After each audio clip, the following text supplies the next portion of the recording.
Hi, and welcome to Classical Stuff You Should Know, a podcast about classical education, classical books, old things, philosophy, history, art. And two doors. And you preempted it. Yeah, darn right. We got some doors. I know where we were headed. These episodes were years ago at this point. Years. And you still make fun of me for that. You brought it up this time. Yeah, you I brought know. this up. Mhm. I took the sting out of the scorpion, gentlemen. They're good episodes. They're a good episode. And the They're good Doors, episodes. great band. Great band. This is the end. Doom, doom, doom. All right. Died young, very sad. So anyway, today AJ's got a big book in front of him, and he's got a lot of scribbles in the margins. That means we're doing philosophy. So, Is that what that means? Yeah. so I think this is episode four on Episode 4. Kant, and I'm keeping my hankles. Your My hackles? Hackles. I'm keeping But my- you can bring them up. They're docile. I don't think I'm going to say anything that's going to hackle you. Okay. In fact, I think you will be pleasingly vindicated. Oh, I'm Graham. This is AJ and Thomas. Hi. Oh, yeah. Yeah, and we do this. I'm AJ. He's Thomas. We Yeah, do this hello. podcast. I'm Thomas. He's AJ. And That's yeah, great. that's it. We covered all the bases. We took the back roads this morning Yeah. getting through the intro. rock and roll. We made it eventually. We're here. Yeah, we got there. Yeah. So this is our fourth episode on Kant. It's a journey that matters.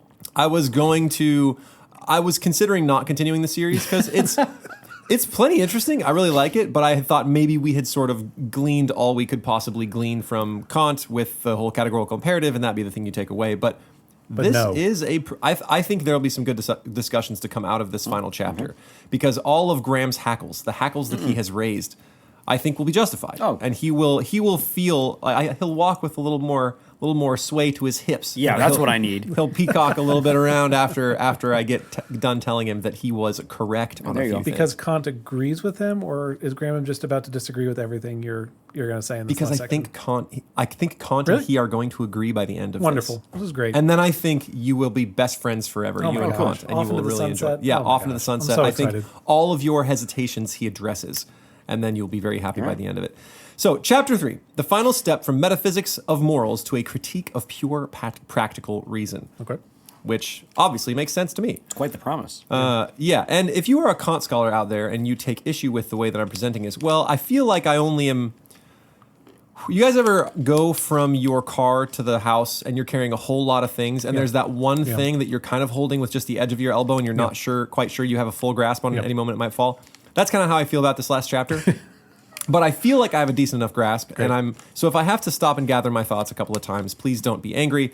It's Kant. It's hard to get through. Yes. Maybe our Kant gym friend will chime in. Yeah, shout out to Kant Gym Guy. You know, pumping up the brain Yeah, keep going. and the biceps. Hey man, get that extra rep in. Yep. We're behind you, buddy. We're behind you.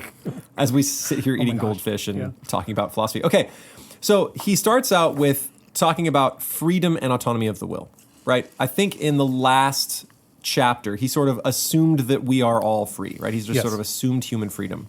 He's going to address that a little more right now. And he basically says at the beginning, so he gives a couple of definitions. The will is a kind of causality that living beings have so far as they are rational. So it is your ability to cause things. Freedom would then be that property whereby this causality can be active independent of alien causes determining it, right? So you can be your causality, work your causality out into the world without something else telling you what to do. Yep. Just as natural necessity is a property characterizing the causality of all non-rational beings. So things that work by instinct. They need food. They are pretty much pushed around by the natural world. They don't have a self-determining cause, right? And he points out that because that is that thing, then if we have freedom, it sort of carries with it moral autonomy, right? Because if I am free and I have my own causality without something else determining my will, then it almost implies the categorical imperative, right? What else can then freedom of the will be but autonomy? That is the property that a will has of being a law to itself. And the proposition, will is, in all its actions, a law to itself, is essentially the categorical imperative. So he's pointing out when you have one, you have freedom, you kind of get the other, autonomy of the will, right? Moral autonomy. And then in the next section, he talks about how freedom must be presupposed as a property of the will of all rational beings. So it kind of works the other direction, right? Every being who cannot act except under the idea of freedom is just for that reason really free from the standpoint of practice. That is to say, all laws inseparably bound up with freedom are valid for such a being, just as if his will could be proved to be free in itself and by means of proofs taken from theoretical philosophy. It is possible to conceive of a power of reason that consciously regards its own judgments as directed from the outside, right? It is impossible. We cannot think of a person who is talking about morals and then he consciously conceives of himself as being like directed even in that conversation by a force from outside. So if you are discussing morality and you're talking about autonomy of the will, you're almost sort of implying your own freedom. So here we have a problem, right? Freedom sort of implies autonomy of the will, and morality and autonomy of the will sort of imply freedom. It's this weird circular reasoning that doesn't really get us anywhere, except pointing out that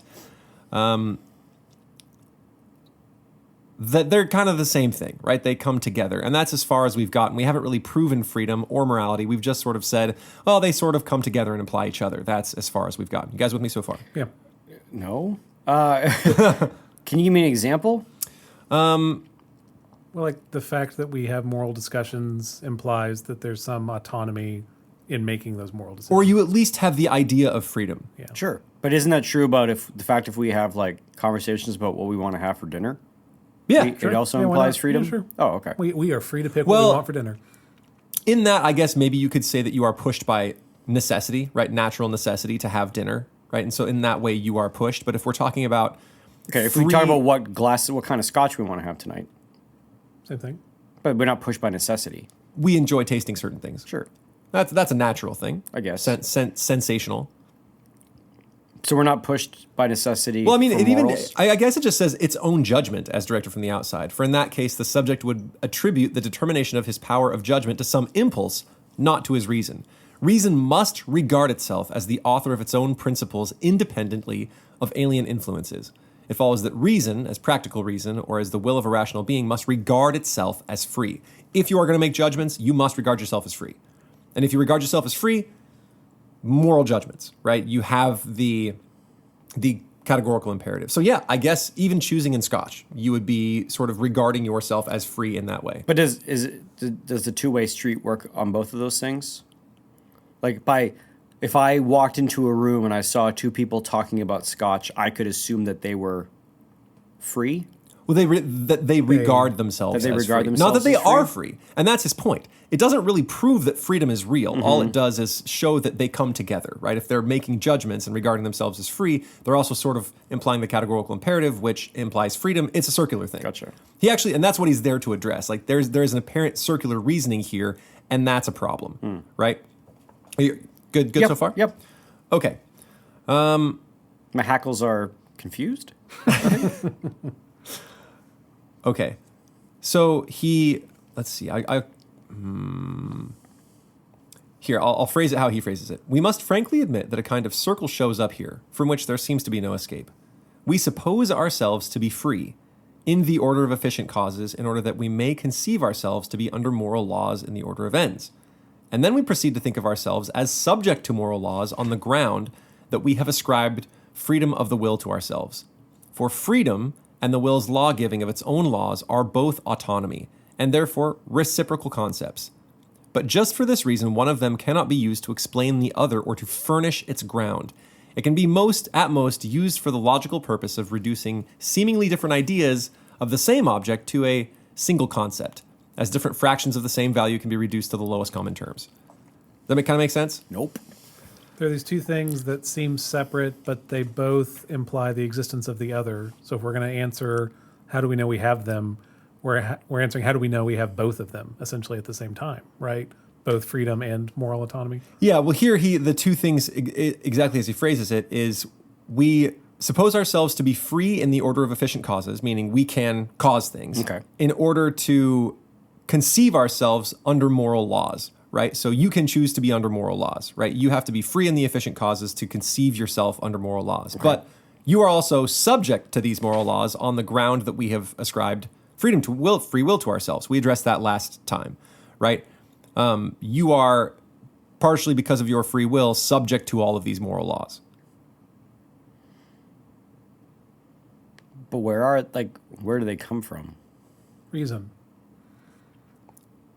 So the moral laws it's still the categorical imperative. Like Yeah. that's what it would reach back to. Okay. And the big question you ask, I think he may have already said it. Let's see.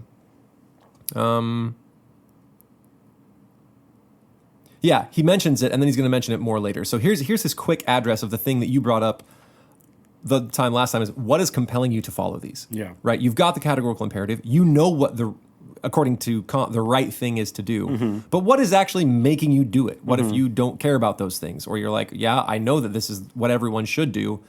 What is binding me to this sort of duty? So Is it just the love of being logical?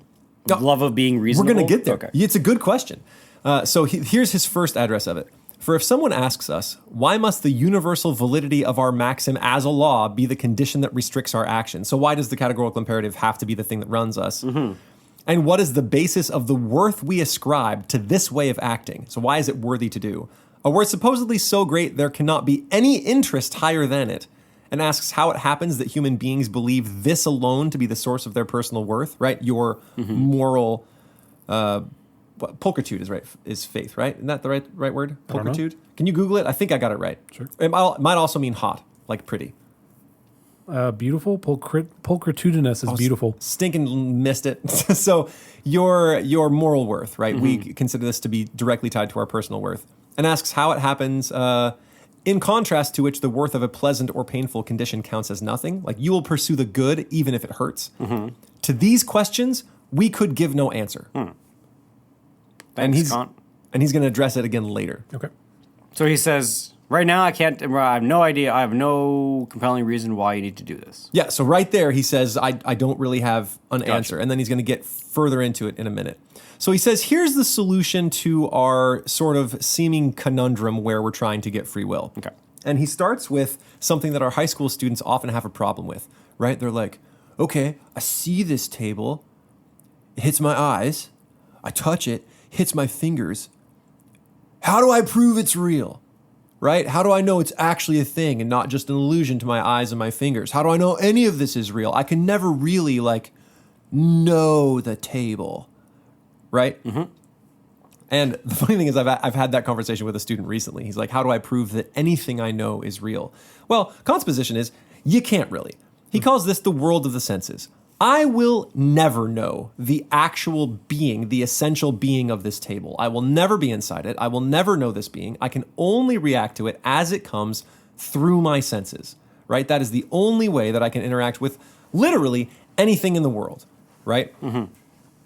Including, weirdly enough, my very base ego, right? Who you are, Graham, sometimes comes at you through your senses, right?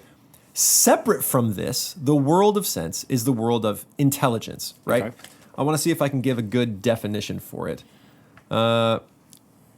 Here. Now, a human being actually finds in himself a power by which he distinguishes himself from all other things. That and even from himself so far as he is affected by objects. That power is reason. A pure spontaneity. As pure spontaneity, reason is elevated even above the understanding in the following respect.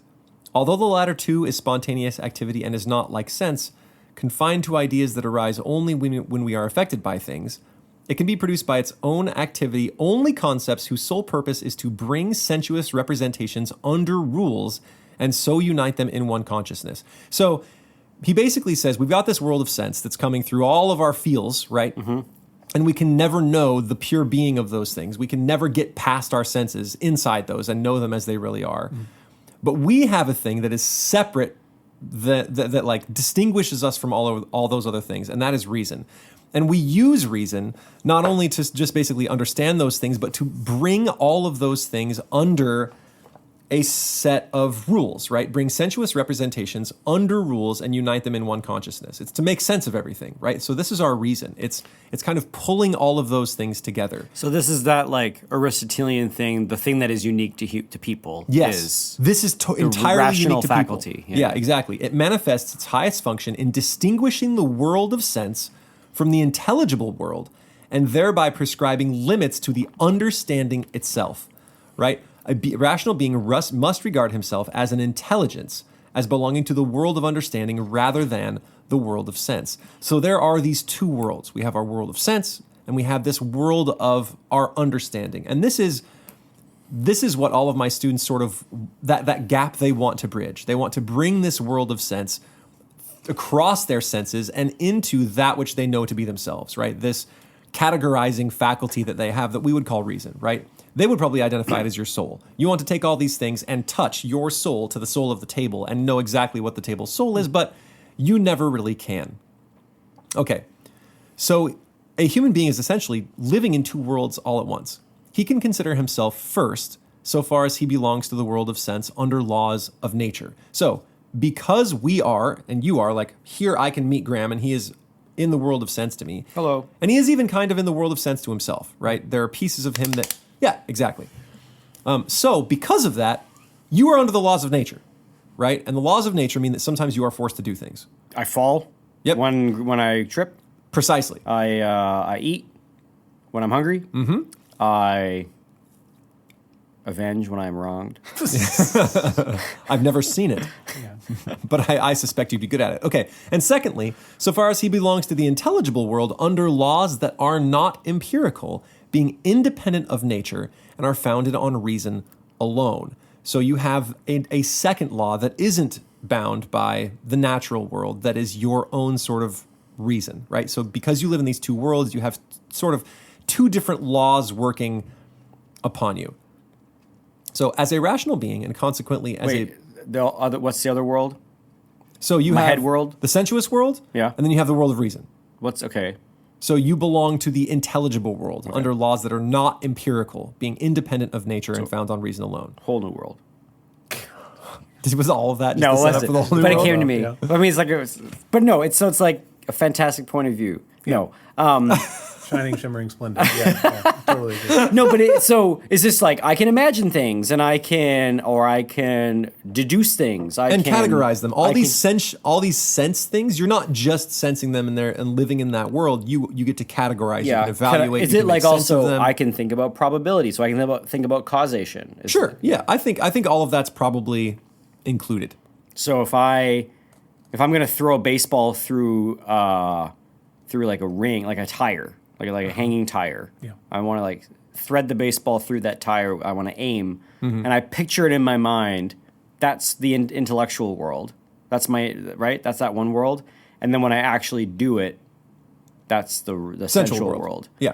So sometimes your intellectual world and your sensual world don't line up because I can think about me throwing a baseball through a tire, but I can suck at it and miss it. Yes. In fact, it's the same thing that kind of happens with right and wrong. Okay. Right? You can know a thing is right and not do it. And that dichotomy, living in a world of reason and in a world of sense, is actually what lays the groundwork for even the possibility of saying this ought to have happened. If we only lived in the world of intelligence, the stuff that we knew should happen would just happen, right? We would just do it. It's I will do this. But because we also live in the world of sense, that thing can be undone because our will is messed with by all these sense experiences that we have, by desires that we have, by all this extra garbage. And so it's like, yeah, I know I ought to have done this, but I didn't do it because we kind of live in these two worlds. Okay, and then he says that sort of solves this whole circular reasoning problem. We have now removed the suspicion which we raised earlier, namely that there might be a hidden circle in our reasoning from freedom to autonomy and from autonomy to moral law. The suspicion that in effect we had perhaps assumed the idea of freedom only because of the moral law in order to later derive the moral law from freedom, and that we were thus unable to offer any ground at all for moral law, but had merely begged the question by putting forward a principle which well-meaning souls would gladly concede us, but never as a demonstrable proposition. We see now that when we think of ourselves as free, we transfer ourselves into the world of the understanding as members, and we recognize the autonomy of the will together with its consequence, morality. Whereas when we think of ourselves under obligation, we view ourselves as belonging to the world of sense and yet simultaneously to the world of understanding. So because we are lawgivers, we can be in this world of intelligence, and because we are subject to laws, we are in the world of sense. So it's not that we are sort of doing a cyclical thing, right? We are subject, therefore we must have a law, therefore we must be free, and because we are free, we can be lawgivers. It's not this cyclical thing that he has going, right? Yes. Okay, thoughts so far? And the law-givingness of us is using our reason to apply the categorical imperative. Yeah, essentially. Okay. What did you say the name of this chapter was? Is he critical of pure reason? Is that? It is. Final step from a metaphysics of morals to a critique of pure practical reason. I'm just wondering where the critique comes in because he seems very pro that reason that he's talking about. So, Well, I think practical reason is saying. I've never fully been clear on what he means by practical reason, but I think what he means by practical reason is saying this thing is like this specific thing is good. yeah. But I could be wrong. Okay. It's just again, it just at its face value, it seems like he's very pro this need for both of them, which includes reason as one of the pieces here. But no, I'm following as much as I can with hearing this all for the first time. Yeah. Am I doing okay? Yeah, doing great. Doing great. Doing all right so Yeah, far? Definitely. Okay, how are we on time? Oh, man, it's Plenty of flying time. by. Holy cow. I enjoy being in the sensual world with you. Okay. Yeah. Yeah, it's nice. But I'll never know the true Graham. You never That's will. true. Never. Our souls will never touch. Never touch. Sad. Okay. What's that Death Cab song? Oh, I'll follow you into the When dark. Soul Meets Body. When Oh, that one. soul It's a Kant. meets It's a body, Kant. Is it song. really? I don't know. Oh, I just okay. made that up. when soul Maybe. meets You have been body. toying with me all day. First the Clifford the dog. Dude, you thought that you said the and dog. now Soul Meets Body is the Kant song by Death Cab. That wouldn't surprise me. Shattering, you like giving me dreams and then shattering them all day.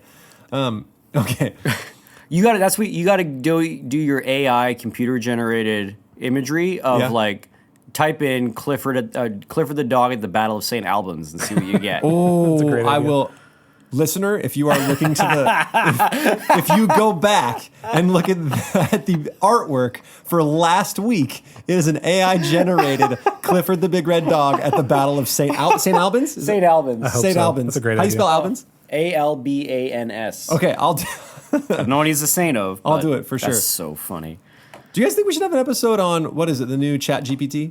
Listener, no. you heard it about cla- Chat GPT? Yeah. Is it classical? I don't know. Why do you want to talk No, about but it? if we I don't know. walked in and ChatGPT was talking to GTP about GPT. Scotch, wouldn't we consider that it was like intellectual? I don't know. Maybe. Although I've read its writing and it's not very good. Yeah. Yeah. Is that true? Oh, it's not good. Because I would love for you to give it one of your prompts that you give to your students and then like toss it in and grade it. I Like, did it. Did you? And So I actually did this process with my students. I Yeah. put in my most recent prompt. I said, write in classical rhetorical form an essay that claims this. Yeah. And it didn't write it in classical rhetorical not, form. yeah. It didn't use any quotes or evidence. And it basically was the most bland, Yeah. useless, vague language. Yeah. And I put 3 paragraphs on a page and said, okay, I want you guys all to edit these. And then we'll edit them together. Mm-hmm. And they threw it up and I said, okay, after we edited them, I said, there's one that is good, one that is bad, and one that is mediocre. Okay. The good one came from C.S. Lewis's A Preface to Paradise Lost. It's funny. The bad one came from a leadership book that I'm currently reading. Hilarious. You could delete everything except maybe one sentence. Okay. It was all useless. Yeah. And the mediocre one was Chat GPT and sort of blew all their minds. They're Right. like, whoa, because it really isn't that good. It's Yeah. just a lot of seemingly substantive language that doesn't actually convey any substance. Maybe this would be a good episode. That does sound interesting. Yeah. Okay. Anyway, it's fun. Yeah, try it out, listener. Yep. It's all vague. And then we had it write love letters, and we actually had it Yep. write vows. The Yep. fun thing is, if you're not watching it, it'll write a love letter in which it accidentally proposes. Like at the end, it's like, I can't wait to spend the rest of my life with you. And I was like, whoa. That love letter took a whole leap in a direction I wasn't expecting. It's lonely.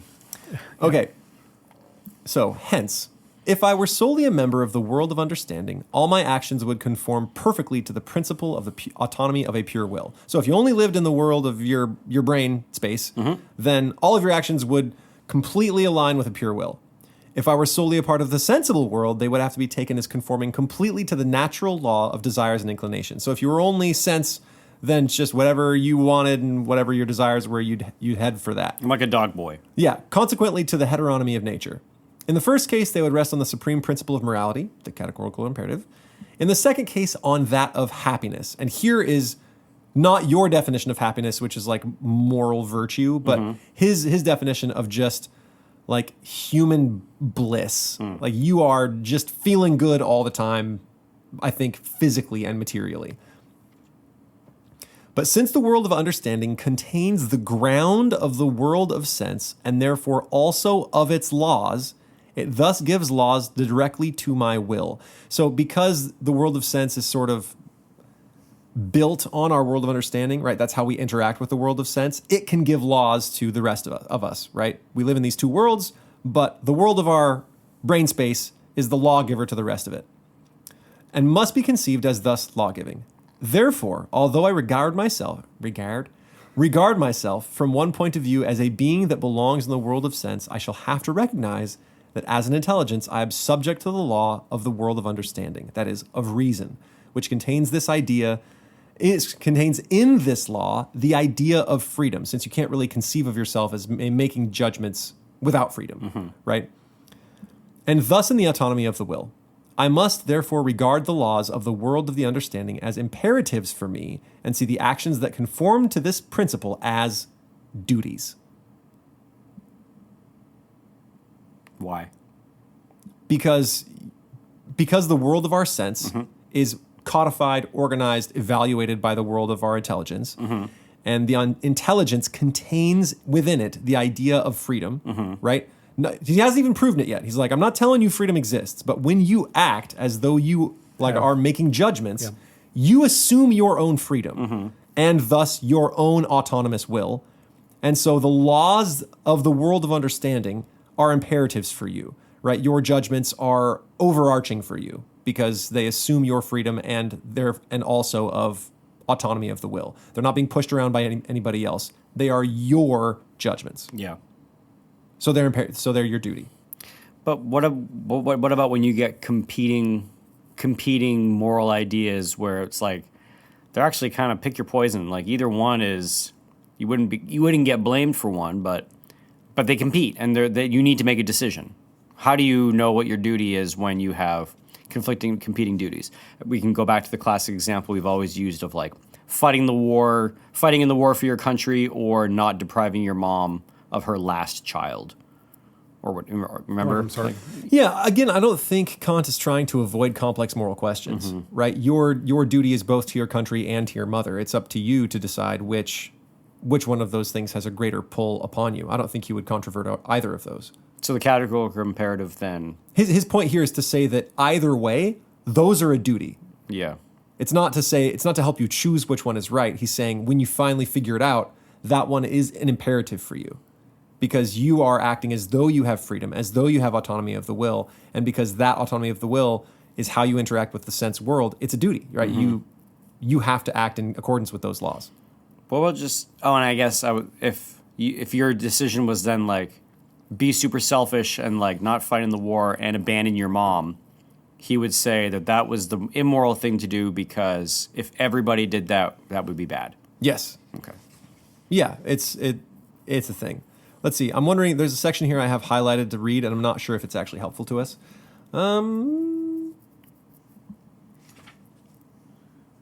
Where do we get the concept of a duty being something that's binding to me? We're getting there. Okay. We're not there yet. Like, why should I, like, again, I know the right way, but I don't want to do it.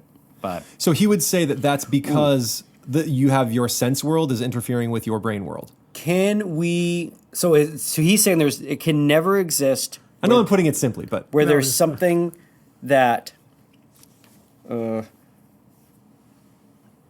can't think of a scenario where it is the categorical imperative should say do this, but if there's a scenario where the categorical imperative says to do it, and I don't do it, I'm always wrong. I think right here he would say that you are going against, like you are being subject to the law of necessity, which is the law of essentially the world, and not to the law of your own reason, which is telling you what you should actually do. So he points out that even a villain, like even the worst villain, when he sees examples of goodness and honor, that's the section I was just going to read, when he sees examples of goodness and honor and faithfulness and truth, nobody would look at those and say, ew. He even wants to bring those about in himself, but he knows he can't because he is subject to the law of his own impulses. He's like, I don't really want to, even though he knows it would be right to do so, and he like desires to bring that apart about in himself. But the law of his natural desire, because he is so sunk into the sensuous world, he is subject and cannot break himself out of it. Does that help make sense of it? I guess so. Yeah. Why don't you keep going? Okay. So then we get to, let's see, there's another apparent contradiction. So, done. Sorry, I'm reading my underlines. Give me one sec.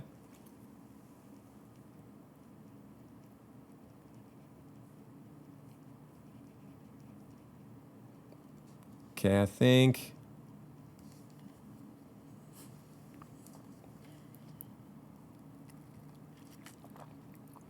Sorry, as you can tell from the reading, this is all kind of complicated, so I'm trying to. Both reason and nature. You convinced, Thomas? I'm always convinced. Yeah. I always think like the goal is to understand these ideas, and like us agreeing is kind of a secondary thing. So, Do you think that the concept of categorical imperative is a helpful one? yeah, again, it's rehashing a conversation from before, but I think having that idea of we make decisions as if there are universal laws, and then we don't give ourselves easy outs as to, well, our situation is so special we don't have to follow those universal laws. I think that's important just on a practical level. I'm curious in this last section how he ties together everything that you're asking about, but Okay. yeah. So the next part, he talks about the extreme limit of practical philosophy. His first point is that we could easily make the mistake in thinking it's a contradiction to ascribe both personal freedom and natural necessity to the same actions, right? You live in the sense world and you have personal freedom. Doesn't that kind of bring you to some sort of impasse, right? Where you're both free and subject. How does that work? And folks would claim that, free will doesn't really exist. In all these things, you are subject to the law of necessity, even if you think you're not. I think that would actually be the modern stance. That even as we make moral judgments, even as we think we are, hanging out with our family and doing the right things, like all of this is just psychology, and that science and our biology drives all of it. Kant says no, that is not the case. Both of these things exist at the same time. So he's then soon realizes that both of these can and indeed must take place at the same time. For there is not the slightest contradiction in holding that a thing as an appearance, as belonging to the world of sense, is subject to certain laws of which it is independent as a thing or being in itself. So because you exist as a human body, you are subject to the physical laws, right? Sense world.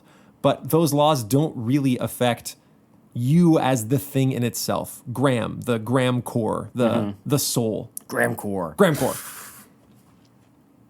It's the new fashion that's sweeping the nation. I was hoping it was music. You think? Oh, Graham core? Yeah. Whoa, whoa, Graham core.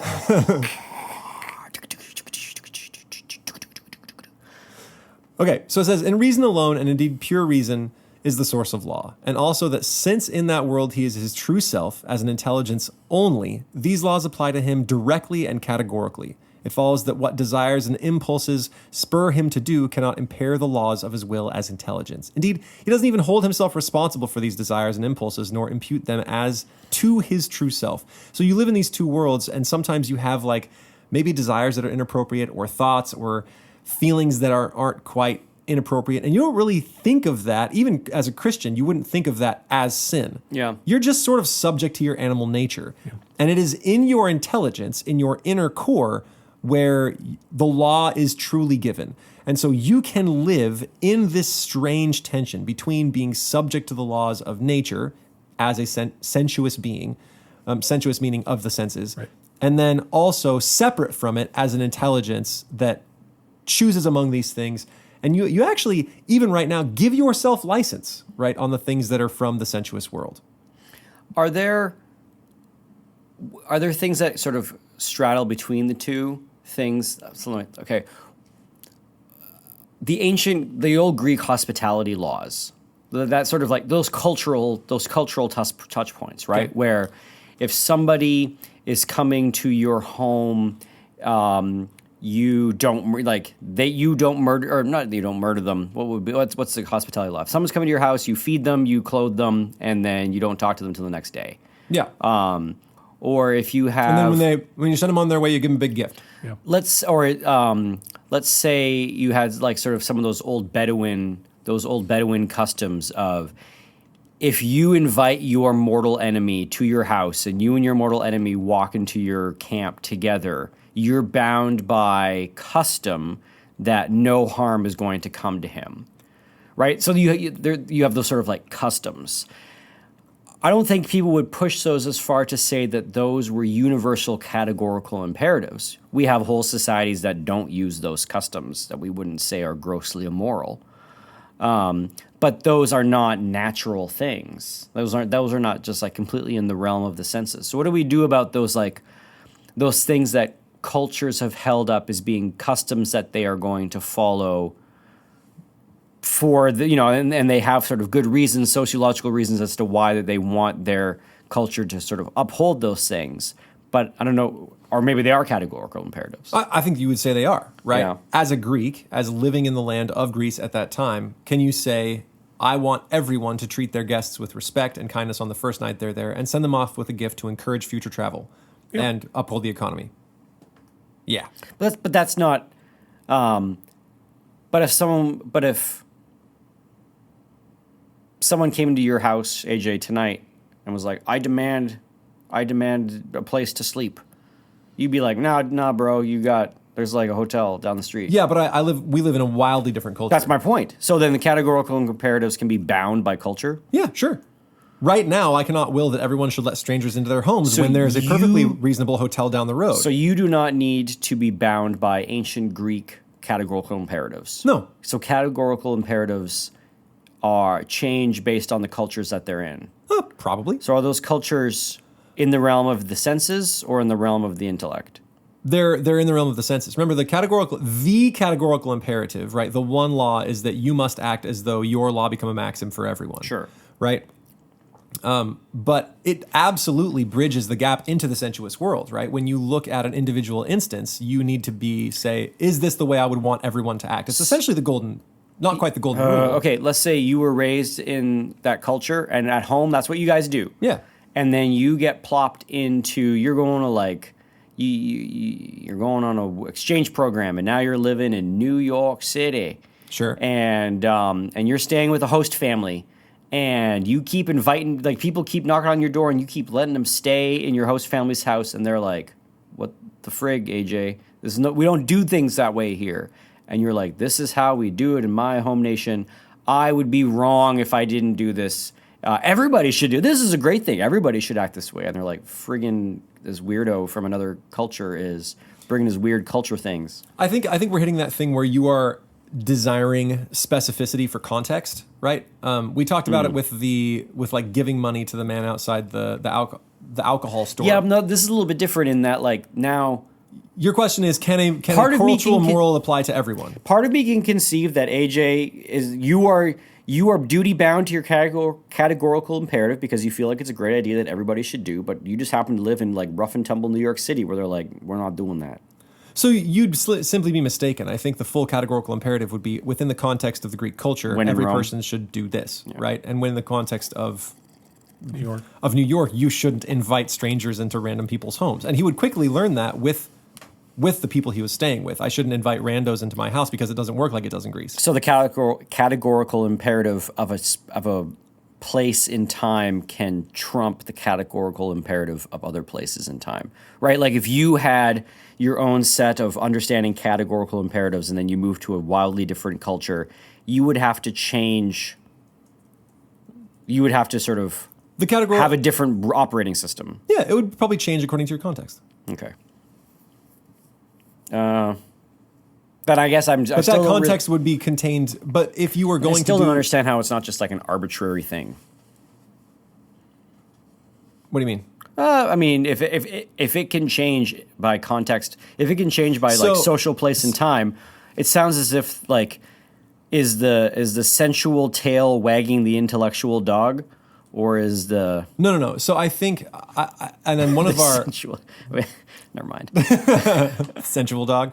And I think that we are bumping up on what one of our listeners astutely emailed to us, and that is that when we talk about a categorical imperative, it actually needs to be pretty specific. We can't just say broadly like man should honor his parents, right? It has to be typically fairly specific to what's happening. And so I don't think that the categorical imperative itself is changing. I think the true categorical imperative would include some, especially if it's a cultural practice, would include some context. So the full imperative would be when in the Greek context, or in a context where good hospitality is necessary for the common interest of the people, one should do this. And then when one is in a place where guests can easily stay at a place down the road and there are a lot of dangerous people about, one should not be inviting people into their home, right? Both of those would widely apply in Greece or out of Greece. Yeah. Right? And so I don't think the imperative itself is changing. I think it's just when we are in Greece, maybe we need to be a little more specific. And if I've only ever lived in Greece, I just don't know that I need to be more specific. Just like if I've only ever interacted with like my drunk uncle, who when I give money, he always buys me candy. And then I go see a guy outside of an alcohol store. I don't think they call them alcohol. Let's call them liquor stores. Yeah, it's a liquor store. Outside of a liquor store asking for my money. Maybe I need a little more specificity because I just didn't have the full context, right? Okay. So there is a bigger categorical imperative there. From my own inexperience, I didn't know that more context was needed, but it was needed. And the actual categorical imperative was just a little bit longer. Or the imperative. Okay. Good so far? Yes. I got another idea cooking, but keep going. Okay. Well, here's the bit where I think you get to like wag your ears at everybody and be super happy. Prepared. Okay. The limits of what we can know and explain, the intelligible world, freedom, and interest in morality. These are like all your big questions right here in this last little bit. So that's the title of it. I'm going to read the first little bit and then you can like pump your fist when I hit the part where you feel vindicated. Practical reason does not overstep its limits in the least by thinking itself into the world of understanding. It would do so only if it sought to inspect or feel itself into that world. That thinking is a merely negative thought. That the world of sense give reason no laws for determining the will. It is a so all of this stuff doesn't make a whole lot of sense. Freedom, blah blah blah, power of the will to access. But if practical reason were also to take from the intelligible world an object of the will, so something that we are working for, that is a motivating cause of action, it would overstep its limits and pretend to be acquainted with something of which it knows nothing. The concept of a world of understanding is thus only a standpoint that reason finds itself constrained to adopt outside of appearances in order to think of itself as practical. The influences of sensibility were determining for human beings. If the influences of sensibility were determining for human beings, this would be impossible. It is nevertheless necessary unless the human being is to be denied the consciousness of himself as an intelligence and consequently as a rational and rationally active cause, that is, a cause that is free in its operation. The part that I think vindicates you is if you look for, in the world of reason, if you look from the intelligible world, an object of the will. So in your brain, right, we've talked about the categorical imperative. What is the thing we are shooting for? Why is your big answer? What's impelling you to do this? It says it can't, right? That's trying to draw like water from a stone. You will never get an object for your will from that inside sense person, right? You cannot draw it from the categorical imperative. And getting it from the outside is also a really bad idea. Where does it come from? He says we can't know. Okay. He also says we can't explain freedom either. There's no basis for it because, let's see, but reason would overstep all its limits if it took it upon itself to explain how pure reason can be practical. This would be exactly the same task as explaining how freedom is possible. For we cannot explain anything unless we can bring it under laws whose object can be given in some possible experience. Freedom, however, is a mere idea. We cannot prove it from experience. You cannot use experience to show that you are free. No single instance will ever do it, right? We can merely just sort of defend it. We can point to a thing, someone else will point to, well, it's just your biology doing it, right? Freedom as an idea cannot be proven. It can be defended, but it cannot be proven. We can never draw that water from the stone. And the same is true of our interest, why we should follow morality. And here's I have starred it. I have dog-eared it. I have circled an R next to it, which means read it. I have this is the spot where, according to your questions. So even like a lifetime of examples of freedom isn't a proof? Like if I... Nope. I would say that there are a lot of natural forces that have gotten you to this place where you do this. Biology and evolution over hundreds of years have made you the kind of person that is curious, that wants to be correct, And you tip over your bubbly can. that wants to tip over my bubbly can to prove to yourself that you have freedom, because as a being that wants freedom, like I could give you all sorts of reasons. You can never prove it from experience. So it's all just like the massive chain of causality just happened. We could, Put you here. Right? How could you prove otherwise? I don't know. Exactly. Right? You can't do it. Okay, so that's one thing. Can't prove freedom. Next thing is the subjective impossibility of explaining freedom of the will is one and the same as the impossibility of locating and making comprehensible an interest that a human being can take in moral laws, and yet he does really take such an interest. We call the foundation in us of this interest moral feeling, a feeling that has been mistakenly taken by some people to be the standard for our moral judgment. It ought to be regarded rather as the subjective effect exercised on our will by the law. It is reason alone that supplies the objective grounds. So this moral feeling that you have cannot be the grounds for the law. It's an effect of it. The afterglow. Sort of, yes. But what this means, Graham, is that you were right. There is no way to derive an interest. Why should you follow the law? Don't know. What is that thing that interests you and makes you follow morals? But Can't prove it. some people don't want to follow morals. And that's the thing. That's fine. They like Kant makes no claim as to why you should follow morals. Oh. He says we can't. Okay. Logic cannot provide that for us, because every attempt to say you should follow it for X all of a sudden reaches into the sensual world and makes law completely subject to the things that you want, right? You are now all of a sudden completely subject to food or to happiness or comfort or something else, whereas morality isn't that. Logic cannot provide it. And it can't provide it, especially, like if we're talking about the human being in these two worlds, the world of intelligence and the world of sense. The world of intelligence certainly can't do it. Can't give you any reason why you are interested in following the moral law. Only that we are. Like, it can only observe that we are. We do. And in fact, it seems to be one of the most important things to us. But just like freedom, we can't really derive it from outside. He says, here is the limits of what philosophy can do. So is it an a priori thing? Is he just sort of say like it's built in? Well, this is what I'm wondering. Is he's like that? He doesn't Is make that the end of it? Like this? Essentially, this is the end of the book. He doesn't make any further claims. Right. He's like, I have bumped up against the limits, and the limit is one of them is we can't really prove prove freedom, and the other limit is I cannot give you a reason why it is in your interest to follow morality. I simply can't. It is the limit of reason. That's not its job.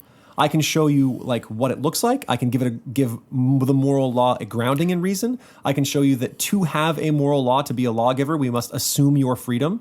But I can't prove it. I can't prove it's there, and I can't give you a reason to do it. And saying like it'll benefit you materially is not enough of that's not a sufficient reason, because then you can be like, well then if this is going to clearly not benefit me materially, I don't need to follow it. But Exactly. you should follow it because of its moral. If it's moral, The moment it becomes attached to the sense, you can abandon it by just simply not wanting the outcome. Okay. Right? I don't want the like millions of dollars or the personal comfort, right? I don't care. I can live in a van.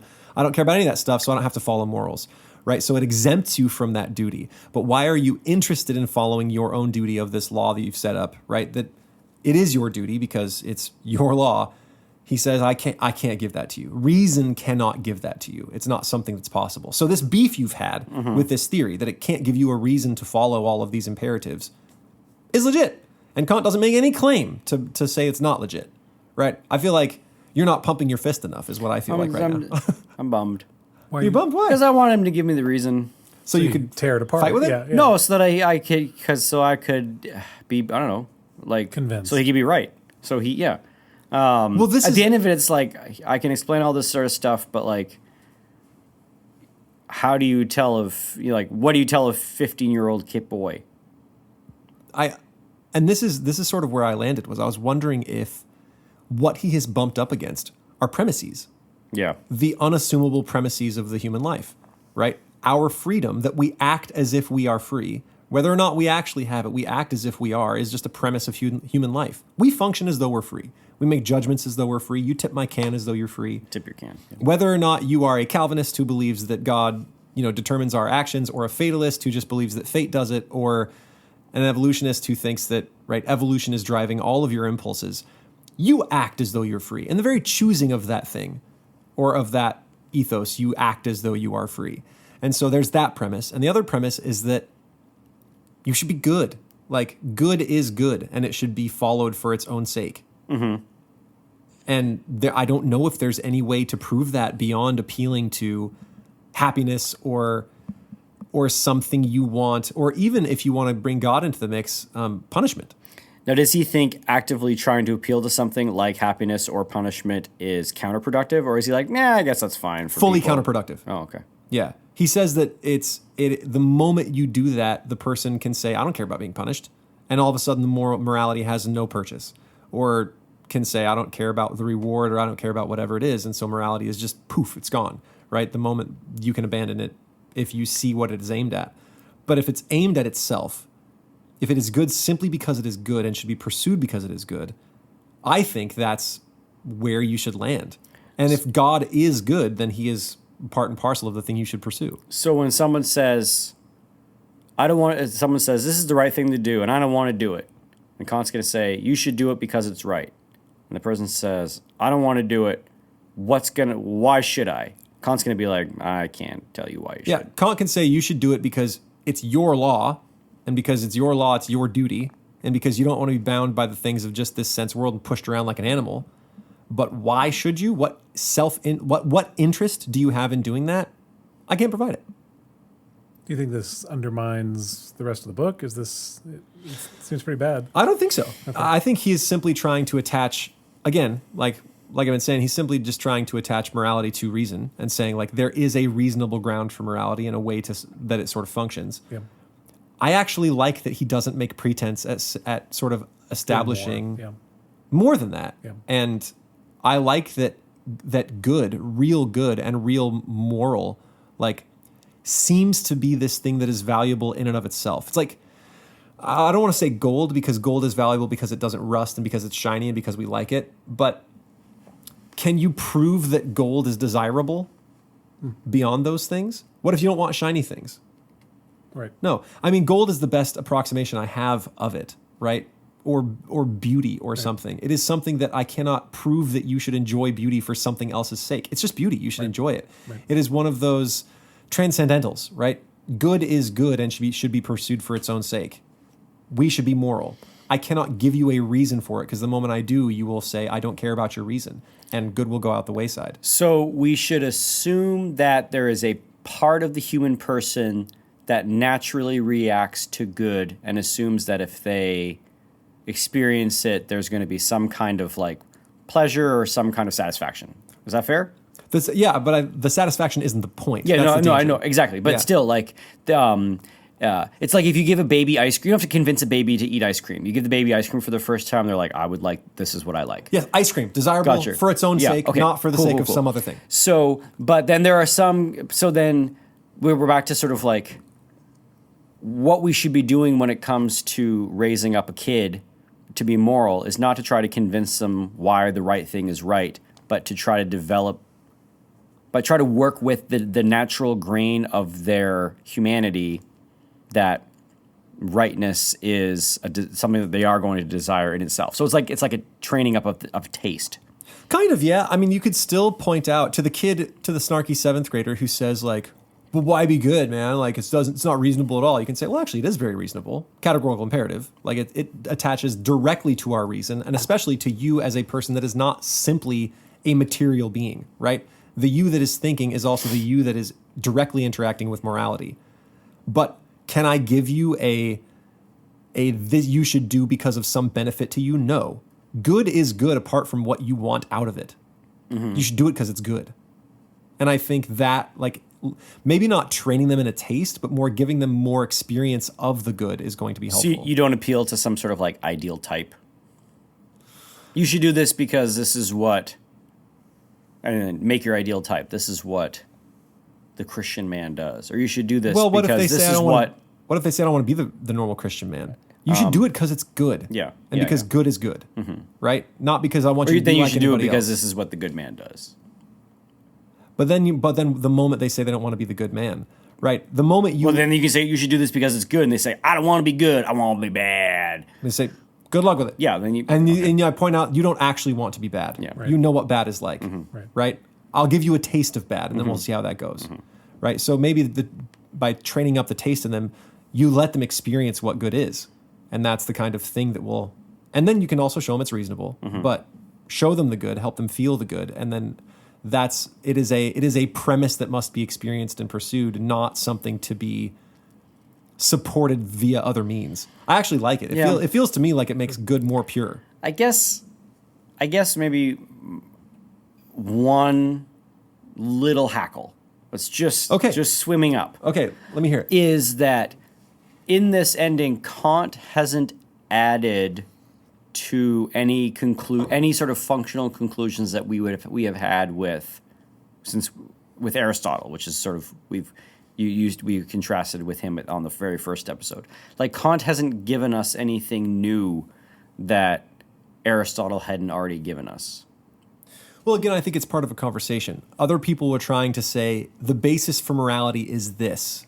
It is man wanting to feel pleasure. Sure. Or the basis for morality is this. It's man wanting this thing. And his point is no, it is a reasonable thing. And the moment you try to make morality something else other than a universal law that you are giving and subject to, you, excuse my language, you bastardize it, right? You cannot get it from simply instances of practical reason to point to. Well, most moral people do this. It's like, no, morality is bigger than that, and it's more serious than that.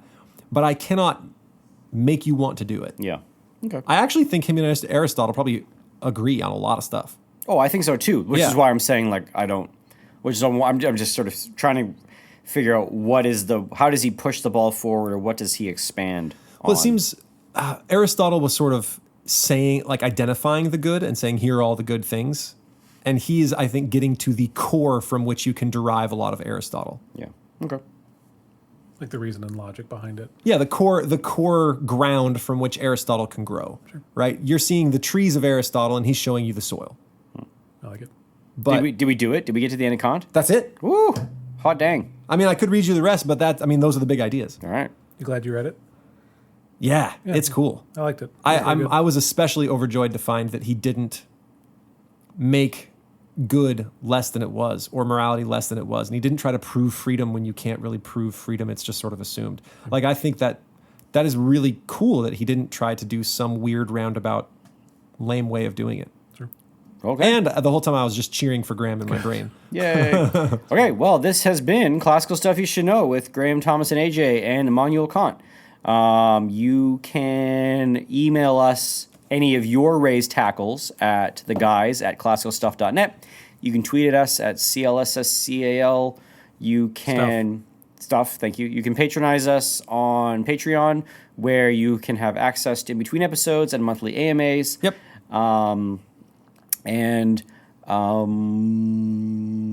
You can find us on classicalstuff.net. That's our main website, and that's it. Yep. And if I got it all wrong, you can send me an email and make fun of me, and I will apologize. All right, thanks, guys. We will see you next week. Ciao. Bye.